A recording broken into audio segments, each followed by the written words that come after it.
has acknowledged there was negligence in the award of tender for the supply of long-lasting insecticide nets.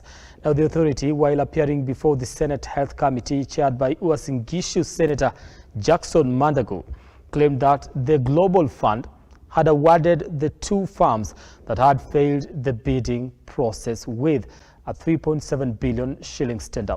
Stanley Lugaria attended the session and has filed the following story. Thank you, Chairman. And first, take the opportunity to thank you for inviting us today. KEMSA affirmed there were flaws in the tendering process for the distribution of long-lasting insecticides and nets among the Drug Supply Authority in Kenya. You did your pre-award review. Did you have a meeting to discuss with the technical evaluation team of KEMSA?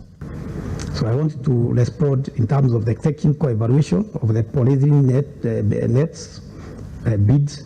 The review found that the only bidder that was responsive at the preliminary phase, which is bidder number 7, failed to meet requirements at the technical evaluation phase.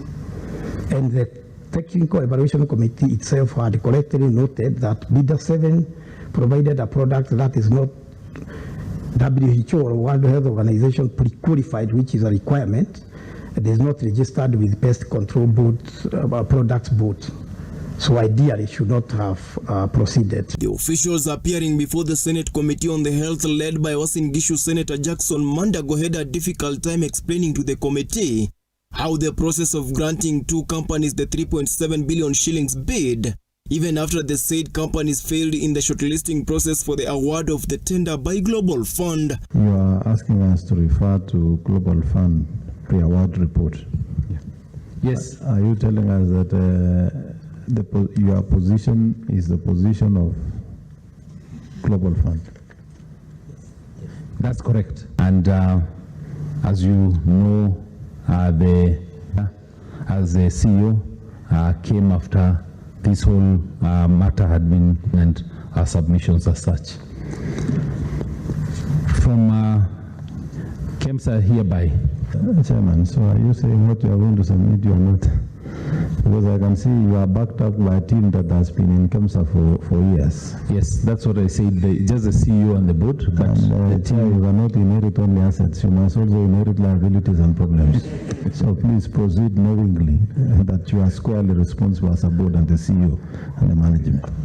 Leaders appearing before the Senate Committee included the chairman and the executive director of KEMSA, Dr. Mulwa Andrew, and the Global Fund local agents to deliberate on allegations of irregularities in the procurement and issuance of the tender.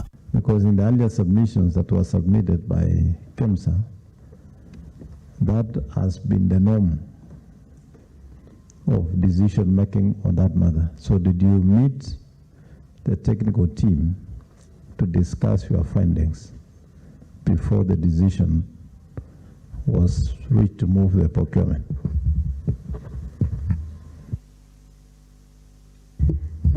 And question number 2, so that I don't forget, during the course of this procurement, did you have any discussion with the National Treasury coordinating team?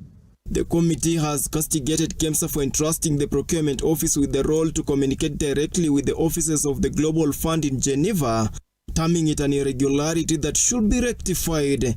KEMSA on its part confirmed the tender process was a weakness on its side and promised to correct it. The tender was through an open international tender procedure on activities that took place during preparation of tender document, clarifications, communication between KEMSA and the National Treasury on various clarifications is under Annex 3. Then meeting to discuss drop-off points and delivery. KEMSA, via an email dated 28 November 2022, invited Malaria Program and the National Treasury for a virtual meeting to discuss drop-off points and delivery schedule to be incorporated in the tender document. Global Fund rejected the billions of money bid that was awarded by KEMSA to the two companies to distribute 10.2 million nets from November this year to July next year, as part of the fight against malaria after fears of flaws in the process of allocation of the tender to the two companies. Stanley Lugaria, Lookup TV.